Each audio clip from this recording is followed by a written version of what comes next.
Our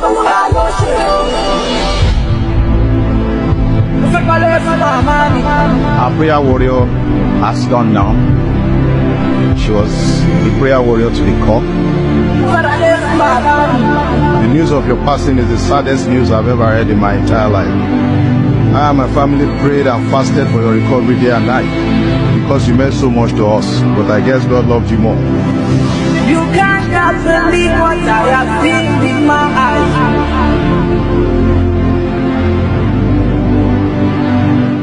The serene atmosphere at the Royal Event Hall within Akarigbo Palace, Itaoba, Shagamu, was filled with celebration as family, friends, and dignitaries gathered to pay their final respects to the illustrious Alhaja Asanat Kehinde Esther Titilayo Sodiya, popularly known as Iyaolopa. The heartfelt burial ceremony marked the end of a remarkable life dedicated to love, community, and cultural heritage. The event, organized with reverence and elegance, drew a large crowd comprising family members, social clubs, traditional rulers, and notable personalities from Nollywood and beyond. Led by our first daughter, Dr. Kemi Ogunwusi, the family expressed their deep sorrow and gratitude for the years spent with the matriarch. Dr. Kemi, alongside her sisters, Princess Miriam, Princess Olamide, and so many other family members, took turns to recount cherished memories, emphasizing the profound impact Iyaolopa had on their lives. The grandchildren also spoke emotionally, recounting their fondest moments with their beloved grandmother and promising to uphold the values of kindness and community service. Their heartfelt tribute resonated with attendees, emphasizing the enduring influence of Iyaolopa's life. The ceremony had prominent traditional rulers, including the Akarigbo of Remoland and the Onirisha of Ife, who sent representatives to honor the departed. Their presence underscored the deep respect Iyaolopa commanded within the cultural landscape of Nigeria. Celebrity attendance was notable, with Nollywood stars such as Alhaji Aderele, Alhaji Remi Shitabe, and Alhaja Princess Nikepela amongst the guests. Their participation reflected the broad admiration and recognition Iyaolopa enjoyed across different people. Clubs and associations also played vital roles in the event. Notably, Egbebo Bashilubiri of Remo, of which Dr. Kemi Ogunwusi is the Yalode, actively participated in the proceedings, celebrating the life of a woman whose influence extended beyond her family to the wider community. The ceremony culminated in a dignified farewell, with prayers and traditional rites performed to honor her soul. As the community bid goodbye to a notable woman whose life was a testament to service, love, and resilience, many left with a renewed sense of unity and purpose, inspired by her enduring legacy. Alhaja Asanat Esther Titilayo Sodiya's life story remains a shining example of dedication to family and community, and her memory will continue to inspire generations to come. Mo jẹ́ ìyá ọkọ fún màmá wa tó kú. Màmá wa tó kú ìyá Kẹ́mi ní gbogbo wa mọ̀ sí. Ọkọ wọn tó jẹ́ bàbá ọlọ́pàá Mr. Sodiya, òun ló gba mọ́mì sèmi lábúrò. Ọmọ ìyá kan náà ni wọ́n. Látìgbà tí màmá wa ti dé ilé wa, àti ọmọdé àti àgbà, ìyá ọkọ mi ló ń gbé gbogbo wa gẹ́gẹ́gẹ́gẹ́gẹ́ bí ẹyin. A dẹ̀ dúpẹ́ lọ́dọ̀ Ọlọ́run pé Ọlọ́run fi ọmọ alálùbáríkà ó fi ta ìyá wa lọ́rẹ. Kí Ọlọ́run kó bá wa foríjì màmá wa. Ẹ̀yìn tó fi sílẹ̀ kọ́lọ́ má jọ bàjẹ́. Àwọn ọmọ tó fi ilẹ̀ fún wa kọ́lọ́ má jọ yàn kú. Káwọn ọmọ wọn kó má dààmú, kó má di wàhálà. Gbogbo àwọn tó ń lọ tó ń bọ̀, gbogbo àwọn tó ń fò lókè tó ń fò nílẹ̀, kó má ránìrà, kó má ṣe kòǹgà burú. Gbogbo àwọn tó dẹ̀ wá bá wa ṣe àṣeyẹ màmá wa náà, kójú má tì wọ́n, kó délé láyọ̀. Kó balẹ̀ láyọ̀, wọ́n ti fi lélẹ̀ láyọ̀, Ọlọ́run jẹ́ kó balẹ̀ láyọ̀. I miss her, but I know that grandma, she was very strict. She didn't like, but she plays around a lot with us, but then just don't go over your boundaries. But then she was very sweet, and yeah. But I was always so happy to have her at home because anytime I hear she's around, I was always in school. So coming back from school to find out that, oh, my grandma is at home, it was very, very exciting. Her food, she cooks very good soup. So yeah, and she I don't know, I can't really remember the song she used to sing to us, but then she sang really good songs for us. She's a nice woman. I miss her so much. She's a loving woman. She do sing for when she was alive. She do advise us. I miss her so much. I miss her so much. She do tell me story. She loves telling me story. Tell me story. She do sing for me. She do pray for me a lot. She do pray for me. Yes. She do pray when she wake up in the morning. She wake me up. She will pray for me. She do pray for me. She do cook for me. She love cooking. She do cook for me. And we do go out together. Yes. So my grandma is a good grandma, very, very. She's kind, like she not used to do bad, like she's caring. If say anything happen to any of our grandchildren like this, she will like, grandma.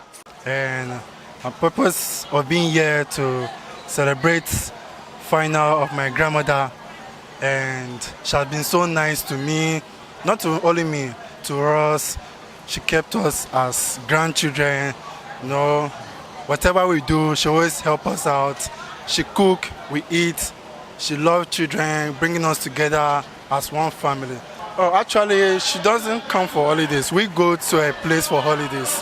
Yes. So when we go to her, the way she hug us, she'll pamper us, like as she's the one giving birth to us.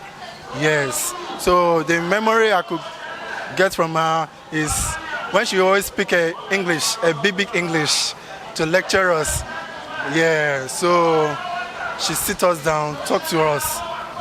She also talk to me. Yeah, talk to me many stories about her past life, her present life. I'm going to miss her jokes, her talking, the way she talk to us. Anything, if you don't say anything, she must have to force you to talk. Like her cracking jokes, most of the times. She used to walk, like she can just say, let's go for a stroll. We go for a stroll with her. Yeah, those kind of stuff.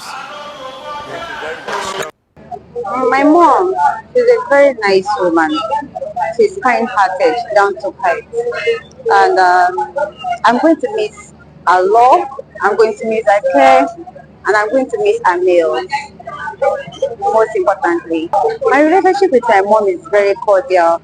When I was in Abeokuta, she lives with me for more than 2 years. When I relocated back to Abuja, she lived with me more than a year before she moved back to Shagamu. I'm really going to miss my mom. My name is Bukola Sodiya. She has been so dear to me ever since my mommy is not there. I'm always with her. She gives me mother care. She's such a caring and lovely mom. We surely miss her greatly. Well, her advice, she talk to you about how to maintain your life, how to be a great someone in picture. So that's one of those things. He give us a lot of advice. Anything he asks about, she's there to answer as a good mother. My mom, I'll tell you right now that I know they say God is one day is irreplaceable. My mom, she's an irreplaceable woman. You know, she was married to my dad at the age of 15 by my dad's mom because my dad's mom's name was Taiwo and my mom was Kehinde, and my dad's mom lost her Kehinde at a very tender age. So when she met my mom, she thought that she found her twin sister, and because of her behavior, so she married her to her son. So my mom had 9 of us, and I'm the number one. I lost 2 of my junior sisters some couple of years ago. So, but my mother, she had all 9 of us by our dad. She never knew any other man but my father, because she married to my father at a very tender age.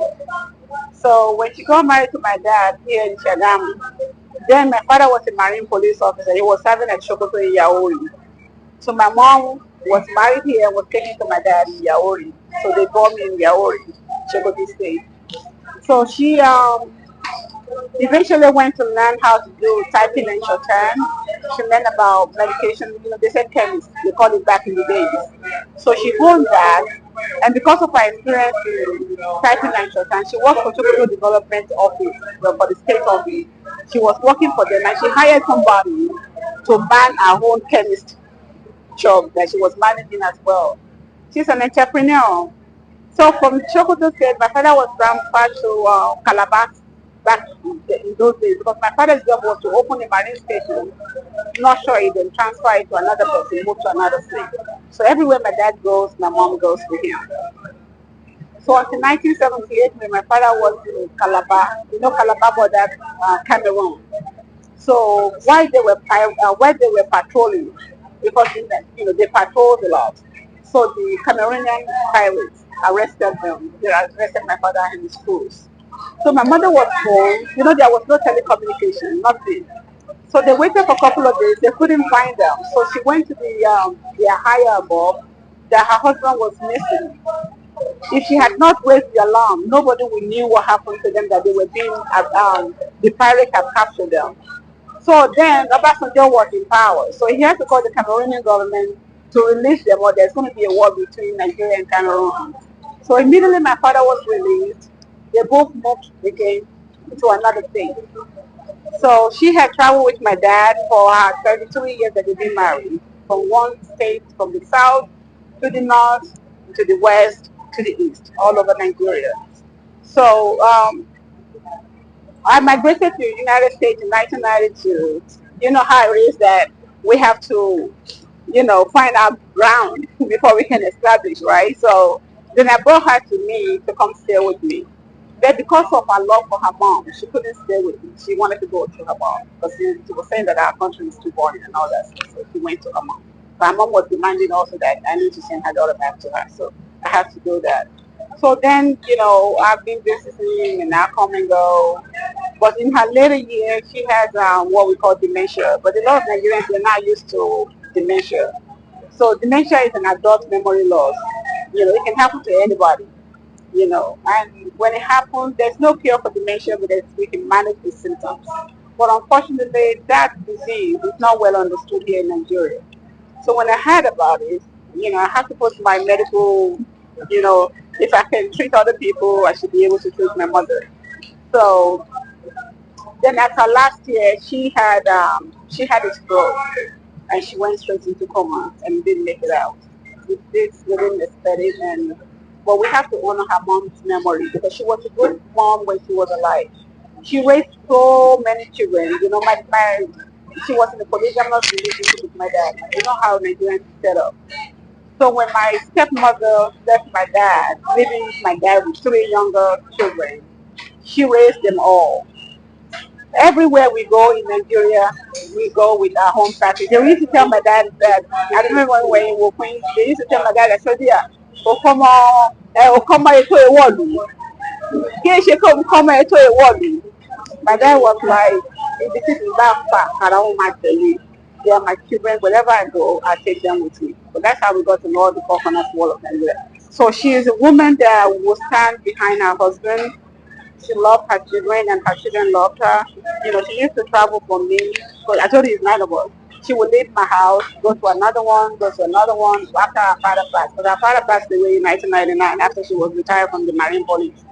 So she has been moving from one child's house to another until she finally said, I'm done with rotating. Let me just stay in my own place. So she's the mother of all. There's a lot of our cousins that live with us. You will see them, they will be coming in now. So anybody that comes to our house, she raised them. There's also one thing that I learned about from my mom. It's 12 of us from my dad, 9 for, her. When Ilaya comes, she's a Muslim. My dad was a Muslim too. Whenever we had the Ilaya festival, you know how they buy clothes for the children, right?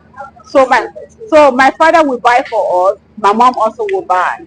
So if my mom doesn't have money for the 12 of us, nobody will get clothes for my mother.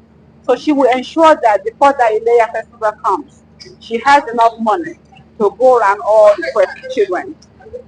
You will see some of our stepsisters here today. We are wearing the same purple because we want to maintain my mom's legacy. But that was how she raised them up. So every state that we go, nobody ever knew that all those 12 children was not all from my mother. She raised all her siblings also because she had to give up her education after her ascendancy. while her mother was trading, she raised all her 5 siblings, or every one of them. She has to give up her education to be the mother for her siblings. So initially when we were growing up, we had a little struggle with her because she couldn't separate herself from her siblings and her children. So we started telling her that, Mom, it got to a point, me and my siblings, we had a meeting. We were like, you know what? Taba dagba, tí Alhaja bá nídìí wa, máa ní kó lọ bá àwọn àbúrò wọn because ó dà pé wọ́n love àwọn àbúrò wọn ju àwa lọ. So all those times that we were missing her love, my father was there, fending for. But eventually, when she got to know that your children come first, whatever you do, she told me that Kemi, tí adìyẹ bá dàgbà, tádìyẹ bá lọ, ó máa ń tẹ̀ ọ̀yá tó bá di lálẹ́ ó máa dìyà tó yá ẹ̀. I'm like, Mom, what do you mean by that? She said, I've learned a big lesson that the time that I would have focused on my children, I was focusing on my siblings. Now my siblings are now to their mom, and now I feel like I can feel the gap between me and my children.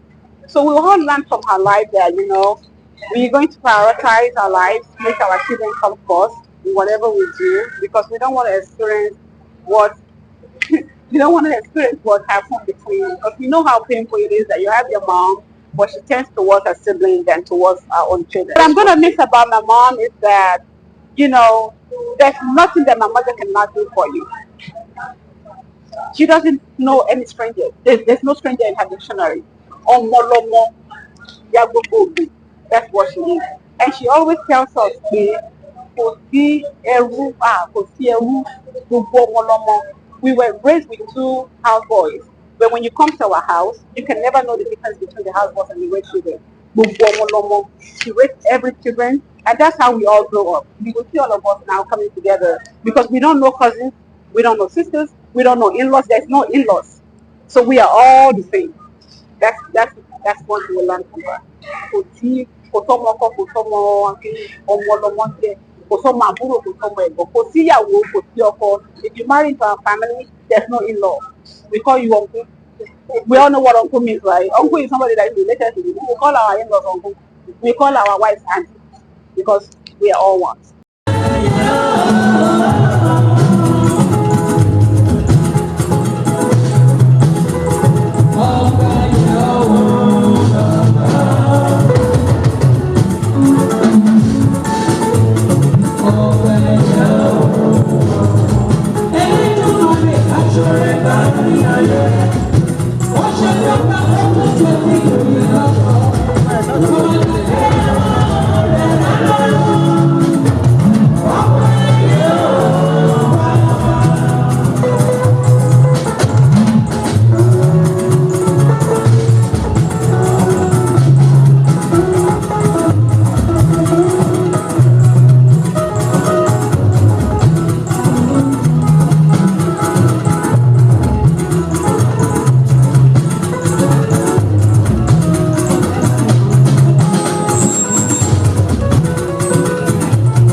Thank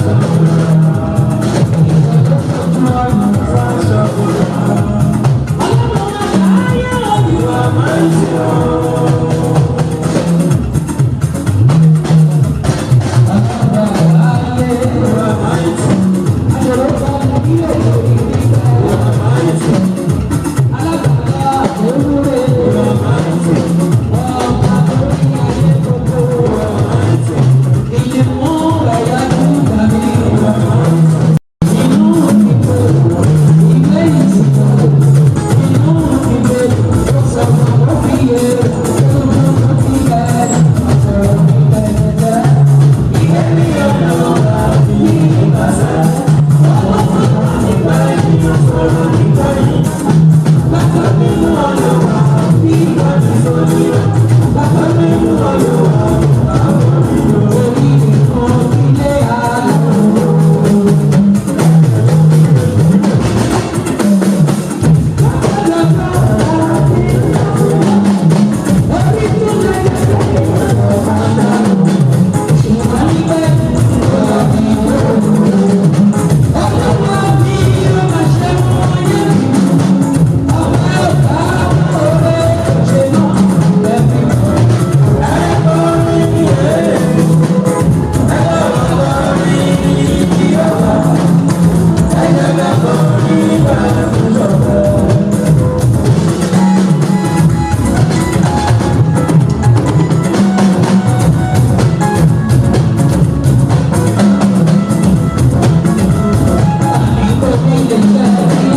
sọ wípé àkìrá àmúgbà lábẹ́ ìdíyà.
Yeah.